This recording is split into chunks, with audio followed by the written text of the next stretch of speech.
नमस्कार, कल्याणीज किचनमध्ये आपले खूप खूप स्वागत आहे. आज आपण झणझणीत चटपटीत अशी गवारीची भाजी गावरान पद्धतीने बनवणार आहोत. चला तर मग आपण लगेचच रेसिपीला सुरुवात करूया. गवारीची भाजी करण्यासाठी गवारीच्या शेंगा अशा निवडून घेतलेल्या आहेत आणि स्वच्छ धुवून घेतलेल्या आहेत. गवारीला थोडासा उग्र कडवट असा वास असतो. तो कमी करण्यासाठी आपण अशा प्रकारे शेंगा तव्यामध्ये भाजून घेणार आहोत. 1-2 मिनिटांनी गवारी व्यवस्थित अशी भाजण्यासाठी आपण त्याच्यावर 1 चमचाभर तेल घातलेलं आहे, की ज्यामुळे गवारी अगदी व्यवस्थित छान भाजेल. इथं पहा 2 ते 3 मिनिटं आपण गवारी व्यवस्थित अशी भाजून घेतलेली आहे. त्याच्यावर छान असे काळपट डाग पडलेले आहेत. म्हणजे आपली गवारी अगदी व्यवस्थित अशी भाजलेली आहे. त्याच्यातील उग्रपणा, कडवटपणा पूर्णपणे कमी झालेला आहे. आता आपण याची भाजी करून घेऊयात. इथं पहा भाजी करण्यासाठी आपण कढई ठेवलेली आहे. कढई छान अशी गरम झाली. त्यामध्ये आपण 1-2 चमचे तेल घातलेलं आहे. त्यानंतर आता यामध्ये अर्धा चमचा जिरे घालूयात आणि बारीक चिरलेला कांदा घातलेला आहे. कांदा छान 1 मिनिटभर ट्रान्सपरंट होईपर्यंत आपण इथं परतून घेतलेला आहे, की ज्यामुळे कांद्याचा कच्चेपणा, कच्चा वास जो आहे तो कमी होईल. कांदा 1 ते 1.5 मिनिटे आपण छान असा परतून घेतलेला आहे. इथं तुम्ही पाहू शकता अगदी कांदा ट्रान्सपरंट झालेला आहे, सॉफ्ट झालेला आहे. आता यामध्ये बारीक चिरलेला टोमॅटो टाकायचा आहे. तो सुद्धा आपण अगदी छान, अगदी सॉफ्ट मऊ असा शिजवून घ्यायचा आहे. इथे तुम्ही पाहू शकता टोमॅटोसुद्धा आपण 1 मिनिटभर छान परतून घेतलेला आहे. टोमॅटो छान असा सॉफ्ट झालेला आहे.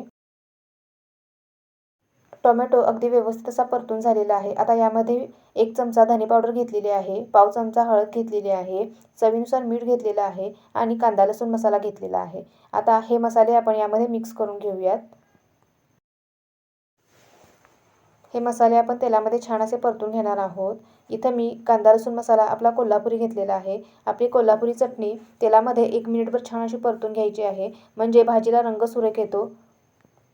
इथं आपले छान असं हे मसाले परतून झालेले आहेत. आता आपण जी गवारी भाजून घेतलेली आहे ती यामध्ये घालून घेऊयात आणि गवारीसुद्धा तेलामध्ये छान अशी मिक्स करून घेऊयात. इथं पहा अशा प्रकारे 1 मिनिटभर गवारीसुद्धा आपण छान अशी या मसाल्यांमध्ये मिक्स करून घेणार आहोत आणि आता यामध्ये आपण गरजेनुसार पाणी घालून भाजी शिजवून घेणार आहोत.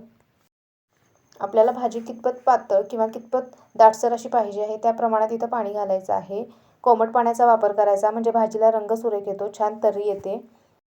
आपल्याला पाहिजे तितकं पाणी आपण यामध्ये घालून घेतलेलं आहे. आता बारीक चिरलेली कोथिंबीर घालूयात आणि कोथिंबीर छान मिक्स करूया. आता याच्यावर झाकण ठेवून पहिली 2 ते 3 मिनिटं आपण छान अशी वाफ काढून घेणार आहोत. इथं पहा पहिली 2 ते 3 मिनिटं छान अशी भाजी शिजत आहे. 2-3 मिनिटांनी आपण झाकण काढलेलं आहे. आता छान अशी पहिली उकळी आलेली आहे भाजीला. आता यामध्ये आपण शेंगदाण्याचा कूट घालूया. इथं मी 2-3 चमचे शेंगदाण्याचा कूट घातलेला आहे. यामुळे भाजीला छान असा दाटसरपणा येतो आणि भाजी चवीलासुद्धा छान लागते.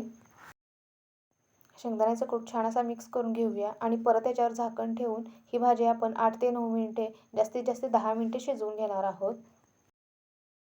इथं पहा 10 मिनिटांनी आपण झाकण काढलेलं आहे. भाजी छान अशी शिजलेली आहे.